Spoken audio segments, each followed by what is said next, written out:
Buongiorno. We are looking at how to pronounce with a typical Italian pronunciation as well as in English the name of this Italian bitter aperitif that has a very vibrant orange hue and has a name that comes from the French slang word for aperitif, which is apero.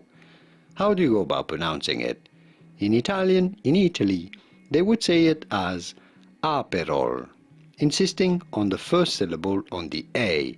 Aperol is how the Italians would say it, but in English it is normally said as Aperol, Aperol, or in Italian, Aperol. Here are more videos on how to pronounce many more Italian words and names whose pronunciations aren't exactly always obvious. I'll see you there to learn more. Arrivederci. Ciao ciao.